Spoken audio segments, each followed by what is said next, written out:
From MTN, the Montana Television Network, this is Face the State. Good morning and welcome to this week's edition of Face the State on the Montana Television Network. I'm Mike Dennison, MTN's chief political reporter. Well, it's now week 10 of the Montana legislature and lawmakers are starting to zero in on how they're going to resolve the big outstanding issues, most of which involve a lot of money. We have the state's $10.4 billion two-year budget, whether to continue Medicaid expansion, which is $1.5 billion over the next 2 years, and multi-million-dollar proposals for building infrastructure projects, big and small, all across the state. We have about 6 weeks remaining for legislators and Governor Steve Bullock to wrap things up. This morning, we'll take a closer look at how that might happen. Joining me for our show today are two leading lawmakers from each side of the political aisle. Republican State Representative Eric Moore from Miles City, who's a member of the State House Appropriations Committee, and Democratic Senate Minority Leader John Sesso of Butte. Thank you for joining us this morning, gentlemen. Welcome to the show. Let's start out with the state budget, the main budget bill, which the House Appropriations Committee approved last week. And as we said, you're a member of the committee, and all the Republicans, I believe, voted for the bill to send House Bill 2 to the floor this coming week. Why did all Republicans vote for that bill? What's to like about it, and why did you send it forward?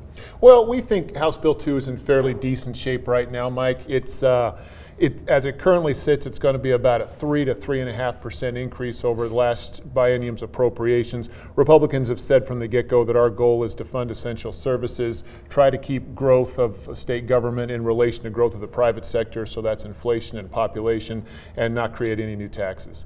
So I think House Bill 2 is certainly not obese. Personally, I think it could stand to lose a few pounds, much like myself.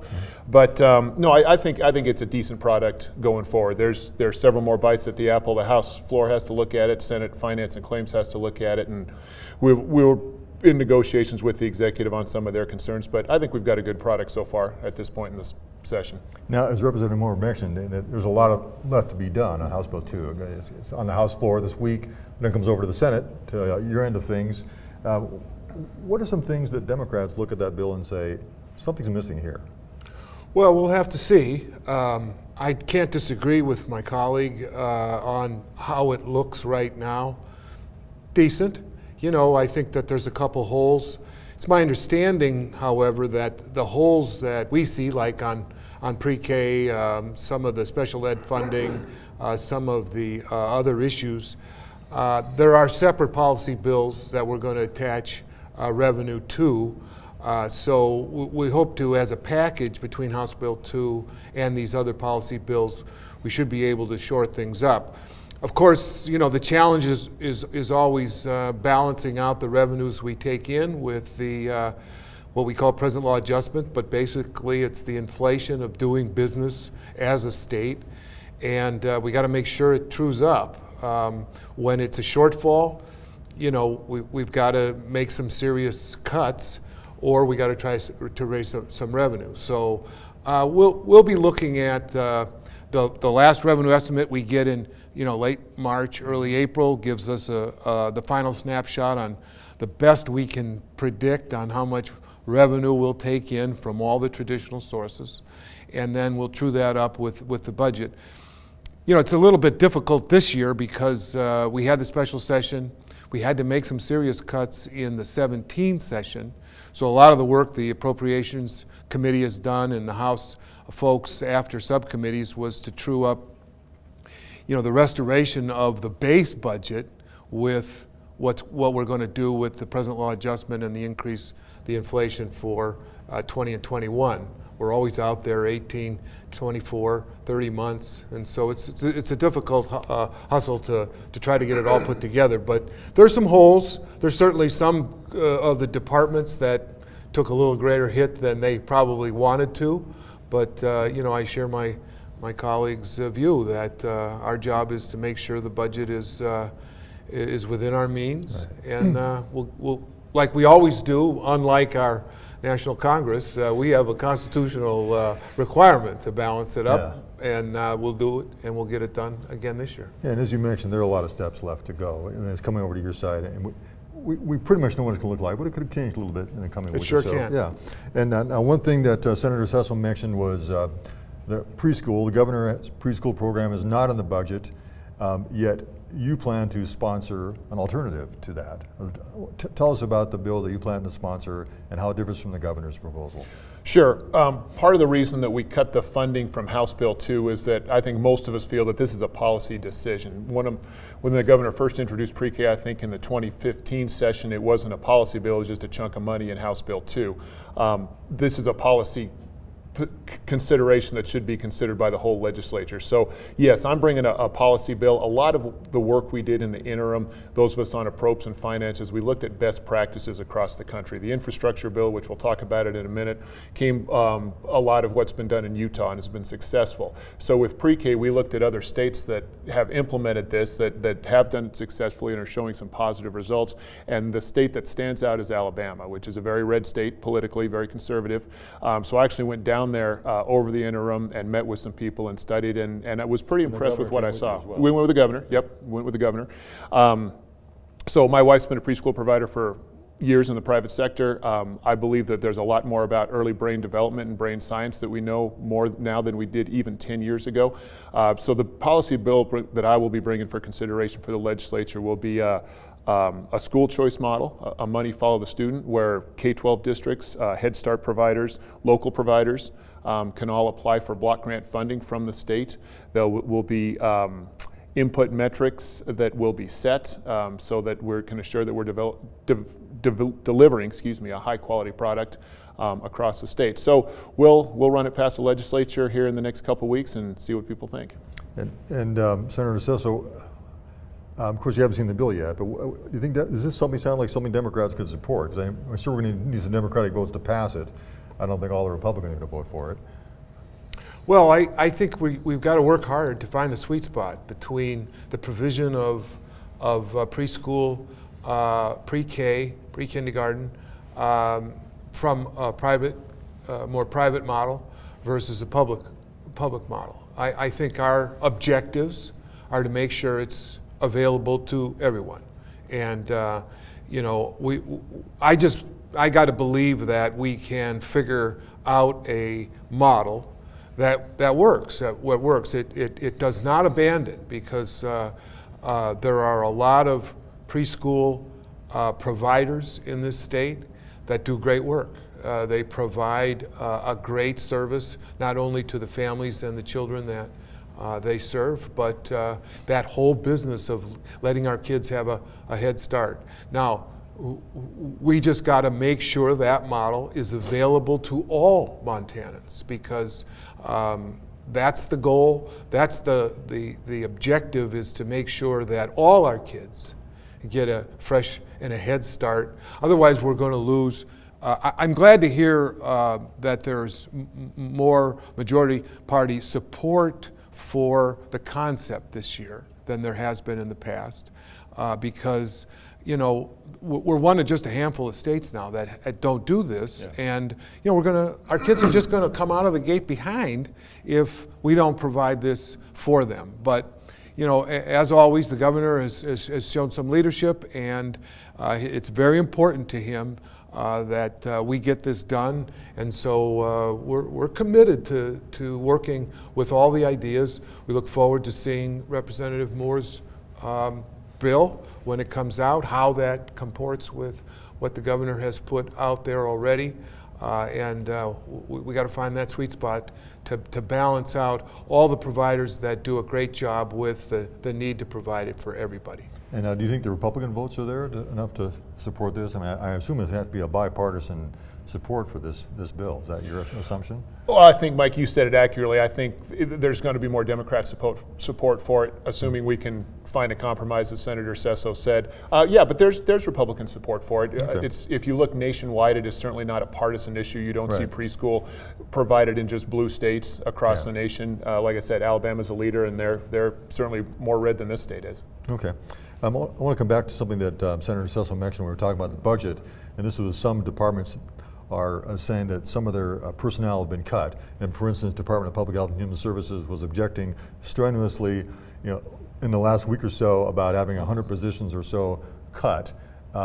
Tell us about why that decision was made and why you think it was a good decision and where that money went that was saved by making those cuts. Sure. So I did chair the Section B subcommittee this session on Health and Human Services. Let's just throw out some base numbers. About 3,000 employees in the Department of Health and Human Services, or full-time positions. 400 of them are currently vacant. 100 of those have been vacant for over a year. So the subcommittee looked at those positions and said, maybe there's a better way. And a lot of these positions, that's not a reflection on the department, because a lot of these positions are hard to fill. Voc rehab, developmentally disabled, child protective workers, all hard work, not always pleasant work. But we thought that if there's 100 vacant positions that have been vacant for over a year and services are still being provided, that's a good place to trim down some money. There's no sense in funding empty slots, and the subcommittee took a lot of that money and put it towards provider rates, some of which were cut a lot by the 17-7-140 cuts in the 17 special sessions. So we tried to put some money back into the communities, back towards provider rates, and what we encouraged the department was, if we're having trouble filling certain positions, child protective workers, classic example, let's have that conversation. Why can we not hire these people? Do we need to talk about base pay? I'm actually bringing a bill that is providing for tuition reimbursement for people who go into child protective services, like we do with hard to fill teaching areas. So I think that's more of a conversation that we need to be having, as opposed to how many empty slots do we want to fund. Now, I know the governor has made it clear that his administration is not like that. I'm wondering, how did your caucus feel about losing some of those positions and having the money shipped to the community, as Representative Moore said? Is this something you guys are going to go to the mat on, or what? Well, it's a balancing act. There's no question about it. I happen to believe that the director, I have a lot of faith in Director Hogan at the department. I think she made a conscious effort to use the dollars that Representative Moore speaks about with those positions that were left open to avoid having to come back to us with a supplemental. You know, typically over my time, this is my 8th session, and typically, you know, the Department of Health, it's really a balancing act. There's so much money there, as you said in your opening. It's a $1.5 billion program, and then on top of that is a whole bunch of federal money. So it's more money in certain areas, other money in other areas. I think we need to give the department the flexibility to, and as I think was pointed out by Representative Moore, I think that they got to have some flexibility to fill holes on the left when there's a surplus on the right. And I just would have probably defended it a little bit differently, that where the money went in your question, the money went into the programs, and you know, the bottom line is she didn't come with a supplemental this year. The whole department, this is a big department, not having a supplemental is a very, very strong management move on her part. As far as getting money to the communities, spending money on services versus administration, no quarrel there. I think that across the board, Democrat, Republican alike, we want money to provide services to Montanans. And to whatever extent we can maximize that, the better. Okay. Now, before we leave the budget and go on to some other things, let's talk about revenue, which is going to be a discussion here in these closing weeks. The governor is going to have several proposals to tax things like tobacco, liquor, lodging, I believe, investment advisors. Do you think some of these things are needed to balance the budget? Don't we have enough revenue, perhaps, to balance things without imposing any of these taxes? Until I see the budget and what was cut in the Senate when we get the product, and then I see the revenue estimates coming down the stretch, I can't answer. I think that, let me just be clear, the Democrats and the Republicans, nobody wants to raise taxes. I mean, it is just not what we want to do. But at the same time, you gotta meet the needs of Montanans. And if we can meet the needs with our existing resources and have a healthy operating reserve, so if the economy tanks and we don't get the revenues we anticipate, we've got a buffer there so that we do not have to go back into a special session again, et cetera. Then let's do it without raising any more revenue. I got to see what's been cut, though, and how much money will be left in the bank when we're all said and done. And if we can do that without raising any revenues, more power to us. I think that's what we come to do, is to satisfy the needs, the priorities of our state and our citizens. And we should rely on the revenue sources we already have and make sure that we've counted it up right and we've predicted properly on how much we're going to take in over the next 30 months and do the best we can. To the extent we can't, and we have to leave critical needs on the sidelines, well then I've done this before, I have to challenge my counterpart to identify where those cuts need to come from. Yeah. You can certainly answer that question, but first I want to ask you something related to that. And the Republican leadership has said no new taxes, period. And I mean, isn't that kind of a simplistic stance? I mean, why shouldn't we be talking about what taxes we may be imposing and what they're going to pay for, rather than just saying no right off the bat to taxes? Well, because we're Republicans, that's what we do. No, no, but all kidding aside, we don't believe that we have a revenue problem. We believe we have a spending problem, whether it's at the state level or the federal level. If you talk to local property taxpayers in my districts, in rural districts, taxes are through the roof. Our income tax is not quite as egregious, but there's fees, there's property taxes, we put a gas tax in last session. Now, if we want to have the conversation, there's not enough time to do it this session, about how we touch more of the tourist industry, how we broaden our tax base so that we are touching more people and not overly punishing the achievers and the property owners, to keep the initial tax rates the same, but maybe hitching our wagon to something that shows a higher growth potential in the future.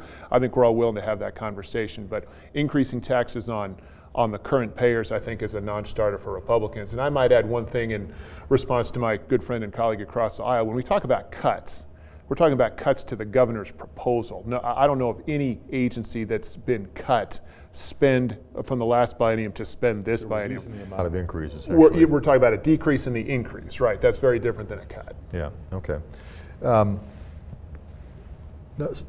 What he said about what do you want to call it, a cut or reduction, whatever you want to call it. I mean, the budget director, when he was testifying before your committee within the last week or so, he said, look, if we're going to cut something or scale back something, I don't want it to just be across the board. I want you and us to identify specific programs we don't need anymore.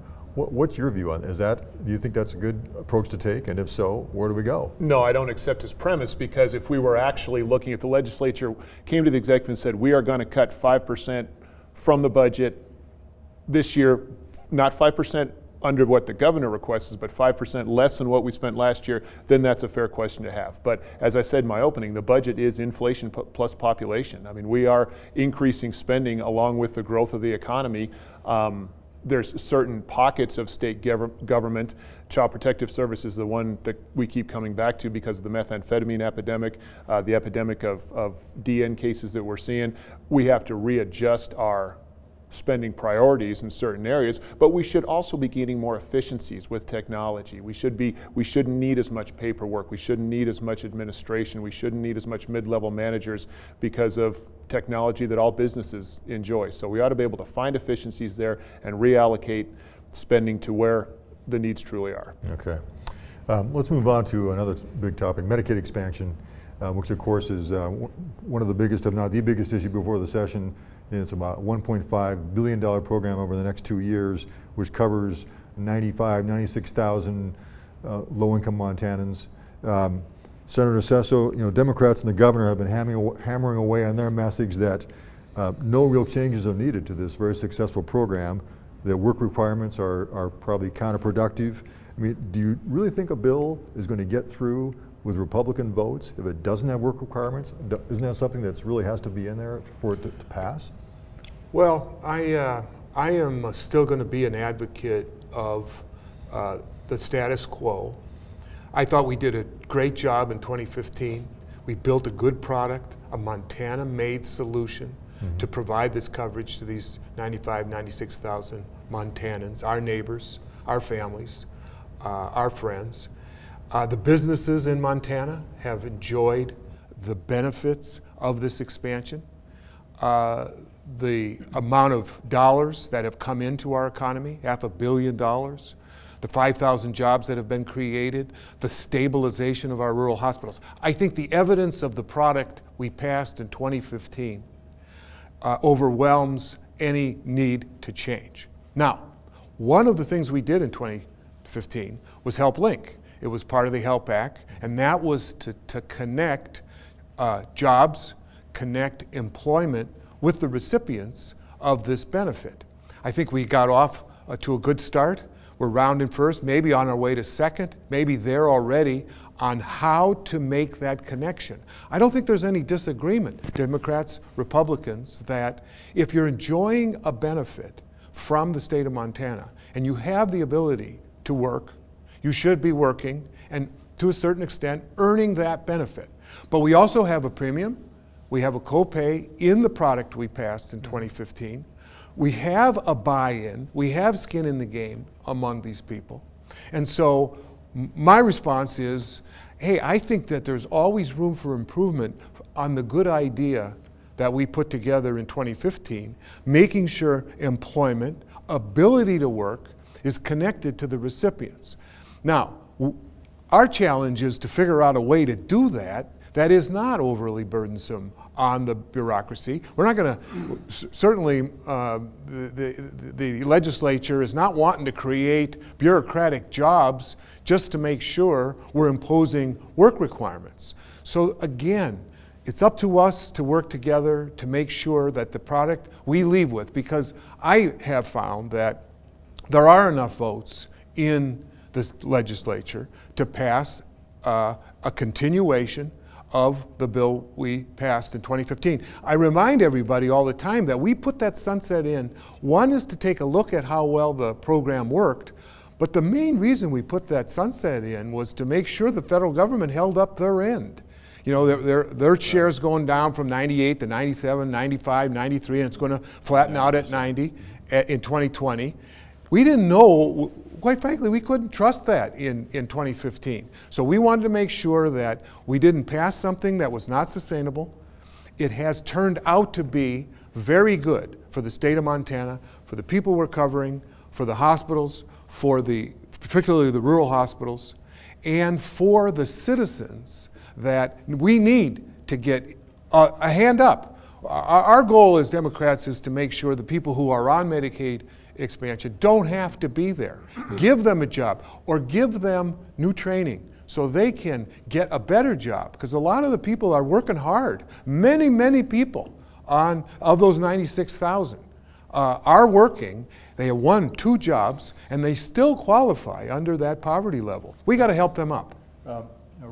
Representative Moore, I believe you voted against Medicaid expansion 4 years ago. I recall I did, yes. Yes, and spoke against it. Yeah, and what's it going to take to get you to vote for it this year, if you are? So a couple major takeaway points on Medicaid expansion. I don't disagree with much of what Senator Sesso said, but we do live in a different world than we did in 2015. Number one, we have a new president. We have a new Center for Medicaid Services, so there are different waivers allowed. A popular misconception that I hear from my constituents is, well, why didn't you do this in Medicaid? Why didn't you do that in Medicaid? This is federal funds that has to be permitted by a waiver till we get the federal funds. So we are limited as a state in what we can do. But we do have we have work requirements, which we didn't have in 2015 under the Obama administration. The second thing is, like it or not, we live in a post-I-185 world, and we can attribute the defeat of I-185 to the tobacco tax, to the amount of money that was spent, or to what it is, but the citizens to some degree have spoken about at least what they feel about paying for Medicaid with the tobacco tax. That being said, I fully agree with Senator Sesso. Our biggest question with this program is this a transitional population that is moving towards self-sufficiently, or have we just created another class of permanent entitlement? And I'm not sure the data is conclusive enough to decide that one way or another. So that being said, to get around to your question, I think a work requirement, not a recommendation, is an absolute requirement for me, and I think most Republicans. I think we have to talk about an asset test. I think there are people who have substantial property wealth in this state who don't legally receive any income who are eligible. And I think we're after the same subclassification of people in this program. I mean, we're certainly not talking about the people who are frail. We're not talking about students. We're not talking about people homebound giving care to an invalid loved one. We are talking about able-bodied working age adults without any other things that are preventing them from working. And what is that population? Is it 5%, 20%, 30%? I don't think we really know, but I think it's our duty to the taxpayers to isolate these people and either get them on the road to self-sufficiency to work, or at a last cost, boot them off. And I think that has to be part of the package. Okay. We've got about 3 minutes left in the show here. I want to get to infrastructure, another one of the big issues. And of course, the Republicans just introduced their infrastructure bonding bill last week, which has about, I believe, $80 million of bonding in it. Can tell us about that proposal and why Republicans see that as a good alternative to the governor's proposal? Well, we think it's a reasonable effort at infrastructure. It fits within the parameters of the IDEA Act that passed unanimously out of the House in terms of setting a bonding level for state debt. It's a good mixture of state buildings and local infrastructure. So we hope that we can get it over the hump this time. We're hoping that setting a structure and reasonable, responsible fiscal limits to our general obligation debt is going to help ease enough minds so we can get this thing over the hump finally. And of course, it needs 2/3 majority in each house to pass. Right. And Senator Sesso, you've been a big proponent of getting some infrastructure bonding passed this session. What do you think of the GOP bill that just came out last week? Have you had a chance to take a look at it much? And how do you feel about it compared to what Democrats have been advocating for? Well, we have on infrastructure been very bipartisan over these last 2 months. We worked hard together on building these products. Quite frankly, I think that the governor's proposal was pretty good coming out of the gate. But, he proposes and we dispose, and as a legislature, we wanted to put our stamp on it. Representative Moore has shown the leadership to get that infrastructure policy bill done.